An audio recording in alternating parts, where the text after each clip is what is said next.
আরব আমিরাতের বিপক্ষে খারাপ করলেও পিটার বাটলারের উপরই আস্থা রাখতে চায় বাফুফে। বাফুফের সিনিয়র সহসভাপতি ইমরুল হাসান বলেন, কোনো শূন্যতাই অপূর্ণ থাকে না, তবে অভিমান ভেঙে নারী ফুটবলাররা যোগ দেবেন ক্যাম্পে, এমনটাই প্রত্যাশা তার। বিস্তারিত জানাচ্ছেন আল মাহমুদ ফাহিম।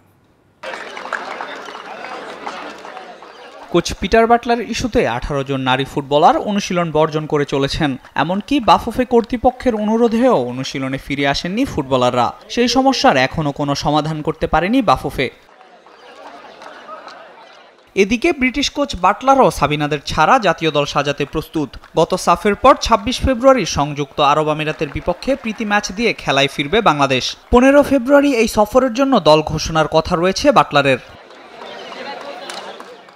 দেশের জন্য যে নারী ফুটবলাররা এনে দিয়েছেন সম্মান, টানা 2 বার জয় করেছেন সাফের শিরোপা, সেই নারী ফুটবলাররা অভিমান ভেঙে আবারও গায়ে জড়াবেন জাতীয় দলের জার্সি, এমন প্রত্যাশা বাফুফের সিনিয়র সহসভাপতি ইমরুল হাসানের।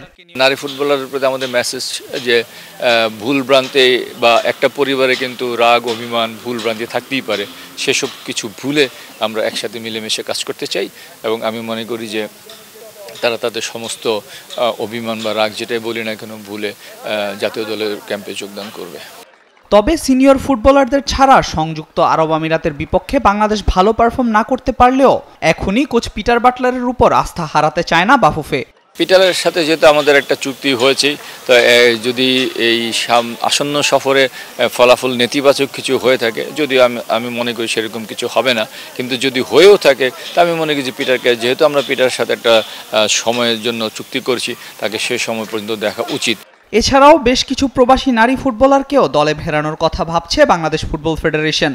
নারী ফুটবলার যারা বাইরে ভালো খেলে থাকে এবং ভালো অবস্থানে আছে, তো যেহেতু ওরা বাংলাদেশি এবং আমি যতদূর জানি 2-1 জনের বাংলাদেশি পাসপোর্টও আছে, তো সেক্ষেত্রে তাদেরকে যদি তারা মানসম্পন্ন হয়ে থাকে তাদেরকে তো অন্তর্ভুক্ত করার অবশ্যই যৌক্তিক কারণে তাদেরকে অন্তর্ভুক্ত করা উচিত।